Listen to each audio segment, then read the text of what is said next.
Deadlock characterisation.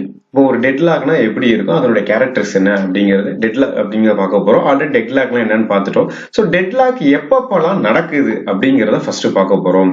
So what are the necessary conditions for deadlock? So deadlock நடக்கணும்னா இந்த கீழே கொடுக்கறக்கூடிய 4 கண்டிஷனும் சைமல்டேனியஸா நடக்கணும். என்னென்ன 4 கண்டிஷன் அப்படின்னா, mutual exclusion, hold and wait, no preemption and then circular wait. So இதை one by ஒன்னா நம்ம பார்க்க போறோம். ஸோ ஃபர்ஸ்ட் வந்து மியூச்சுவல் எக்ஸ்க்ளூஷன். ஸோ மியூச்சுவல் எக்ஸ்க்ளூஷன்னா என்ன அப்படின்னா, நம்ம ரிசோர்சஸ் தானே கேட்கிறோம், அந்த ரிசோர்சஸ் வந்து ஷேரபிள் மோட்ல இருக்கக்கூடாது. ஏற்கனவே பார்த்திருக்கோம் நம்ம ப்ராசஸ் சிங்க்ரனைசேஷன்ல ஷேரபிள் மோட்னால என்ன பிரச்சனை, ஷேரபிள் மோட்னால என்ன பிரச்சனைனா சைமல்டேனியஸா அந்த ஷேரபிள் மோட ஆக்சஸ் பண்றதுனால என்ன பிரச்சனை அப்படிங்கறத பார்த்திருக்கோம். நமக்கு வந்து இன்கன்சிஸ்டன்ட் டேட்டா கிடைக்கும், ஒரு முரண்பாடான தகவல்கள் நமக்கு கிடைக்கும். ஏன்னா அட் ஏ டைம்ல நிறைய ப்ராசஸ் வந்து ஷேரபிள் டேட்டாவை ஆக்சஸ் பண்றதுனால. ஸோ அதனால அட்லீஸ்ட் வந்து ஒரு ரிசோர்சஸ் ஆவது நமக்கு எப்படி இருக்கணும் அப்படின்னா நான் ஷேரபிள் மோட்ல இருக்கணும். ஸோ அப்போ ஒரு ப்ராசஸ் வந்து அட் ஏ டைம்ல ஒரு ரிசோர்சஸை மட்டும் தான் யூஸ் பண்ணணும். அந்த ரிசோர்சஸை மோர் தென் ஒன் ப்ராசஸ் யூஸ் பண்ணக்கூடாது. அப்ப அந்த ஒரு ப்ராசஸ் யூஸ் பண்ணிருக்கக்கூடிய ரிசோர்சஸை இன்னொரு ப்ராசஸ் கேக்குதுன்னா, இந்த ப்ராசஸ் வேலையை முடிச்சதுக்கு அப்புறம் தான் அந்த ரிசோர்சஸை அந்த கேட்ட ப்ராசஸ்க்கு ரிலீஸ் பண்ணணும். இதுக்கு பேரு மியூச்சுவல் எக்ஸ்க்ளூஷன். மியூச்சுவல் எக்ஸ்க்ளூஷன்னா ஷேரபிள் மோட்ல அந்த ப்ராசஸ் இருக்கக்கூடாது. ஷேரபிள் மோட்ல இருந்ததுன்னா நமக்கு டேட்டா இன்கன்சிஸ்டன்சி இருக்கும். ரெண்டாவது வந்து ஹோல்ட் அண்ட் வெயிட்.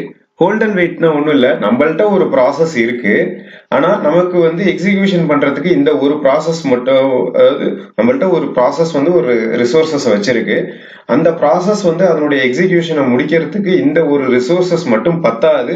இன்கேஸ் அதுக்கு இன்னொரு ரிசோர்சஸ் தேவைப்படுது அப்படின்னா இது இந்த ப்ராசஸை கையில வச்சுக்கிட்டே இன்னொரு ப்ராசஸ் அது ப்ராசஸ்ட அதனுடைய ரெக்வஸ்ட், அதாவது ரிசோர்சஸை கேட்கும்.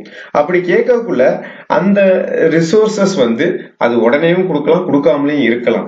கொடுக்காம இருந்ததுன்னா இது வந்து இந்த வேலைகளை கம்ப்ளீட் பண்ணாம அப்படியே வெயிட் பண்ணிட்டு இருக்கும். இன்கேஸ் அது வந்து இதுகிட்ட இருக்கிற ப்ராசஸ்க்கு வந்து வேணும் அப்படின்னு கேட்டுச்சுன்னா இந்த ப்ராசஸை இது ரிலீஸ் பண்ணாதான் அது அந்த ப்ராசஸை ரிலீஸ் பண்ண முடியும். இது எப்போ இந்த ப்ராசஸை ரிலீஸ் பண்ணும், கையில இருக்கிற ப்ராசஸை ரிலீஸ் பண்ணணும்னா இதனுடைய வேலைகளை முடிச்சதுக்கு அப்புறம் தான் ரிலீஸ் பண்ணும். ஆனா இதனுடைய வேலைகளை முடிக்கணும்னா அடிஷனலா இன்னொரு ரிசோர்சஸ் அதுக்கு தேவை. அதுக்கு பேர் தான் ஹோல்ட் அண்ட் வெயிட். ஒரு ப்ராசஸை வந்து கையில வச்சுக்கிட்டு இன்னொரு ப்ராசஸ் வந்து ஒரு ரிசோர்சஸை கையில வச்சுக்கிட்டு இன்னொரு ரிசோர்ஸ்க்காக வெயிட் பண்ணிட்டு இருக்கிறதுக்கு பேர் வந்து ஹோல்ட் அண்ட் வெயிட். மூணாவது கண்டிஷன் வந்து நோ ப்ரீஎம்ப்ஷன். ஸோ உங்களுக்கு தெரியும், நம்ம சிபியு ஷெட்யூலிங்ல பார்த்திருக்கோம் ப்ரீஎம்ப்ஷன்னா என்ன, நான் ப்ரீஎம்ப்ஷன்னா என்ன அப்படின்னா. ஸோ இந்த இடத்துல நோ ப்ரீஎம்ப்ஷன் இருக்கக்கூடாது. நோ ப்ரீஎம்ப்ஷன்னா என்ன அப்படின்னா, ஒன்ஸ் சிபியு வந்து ஒரு ப்ராசஸ் அலோகேட் பண்ணிட்டோம் அப்படின்னா அந்த சிபியு வந்து அந்த ஃபுல் வேலைகளை முடிச்சுட்டு தான் அந்த ப்ராசஸை வெளியிடும். அதே மாதிரி இந்த இடத்துல ஒரு ப்ராசஸ் வந்து ஒரு ரிசோர்சஸை கேட்குதுன்னா அந்த ரிசோர்சஸ் வந்து நோ ப்ரீஎம்ப்ஷன் மோட்ல போட்டுட்டீங்கன்னா அந்த ரிசோர்சஸை ஃபுல்லா யூஸ் பண்ணி அதனுடைய வேலைகளை முடிச்சதுக்கு அப்புறம் தான் வெளியில விட்டுடும். அது வரைக்கும் விடாது. அப்போ நீ யூஸ் பண்ற ப்ராசஸை இன்னொரு ப்ராசஸ் ரிசோர்சஸை இன்னொரு ப்ராசஸ் கேட்டுச்சுன்னா உங்களால கொடுக்க முடியாது. அப்ப தேவையில்லாம ஒரு ப்ராசஸ் நம்ம கையிலேயே ரொம்ப நேரம் வச்சுட்டு இருக்க மாதிரி இருக்கும். ஸோ அதுக்கு பேரு நோ ப்ரீஎம்ப்ஷன். நோ ப்ரீஎம்ப்ஷன் கண்டிஷன் இருக்கக்கூடாது. மூணாவது சர்க்குலர் வெயிட். சர்க்குலர் வெயிட் அப்படின்னா என்ன அப்படின்னா, P0 ப்ராசஸ் வந்து P1 ப்ராசஸ் வச்சிருக்கிற ரிசோர்ஸை கேட்டுக்கிட்டு இருக்க போது P1க்கு வந்து P2ஓட ரிசோர்சஸ் தேவைப்பட போகுது, P2க்கு P1ஓட ரிசோர்சஸ் தேவைப்பட போகுது. இப்படியே ஒன்னுத்துக்கு ஒண்ணு அதனுடைய மற்றவங்களுடைய ப்ராசஸ்க்கு, அதாவது ரிசோர்சஸ்க்கு வெயிட் பண்ணிட்டு இருக்கக்குள்ள எப்போதுமே வந்து ஒரு வேலைகளை முடிச்சதுக்கு அப்புறம் தான் ரிசோர்ஸை ரிலீஸ் பண்ணணும். எதுக்காக அடிஷனலா கேட்கறோம்னா, அடிஷனல் ப்ராசஸ் இருந்ததுன்னா ஈஸியா வேலையை முடிச்சிடலான்ட்டு. அப்ப அந்த அடிஷனல் ப்ராசஸ் எப்போ ரிலீஸ் பண்ணணும்னா இந்த வேலைகளை முடிச்சாதான். அப்ப யாருமே யாருடைய ரிசோர்ஸஸையும் வெளியிட மாட்டாங்க. அதனால ஒருத்தவங்க இன்னொருத்தவங்களுக்கு வெயிட் பண்ணிக்கிட்டே இருக்க வேண்டியதுதான். சோ இப்ப இந்த 4 கண்டிஷனும் நமக்கு சைமல்டேனியஸா நடந்ததுன்னா நமக்கு கண்டிப்பா டெட்லாக் அந்த இடத்துல இருக்கும்.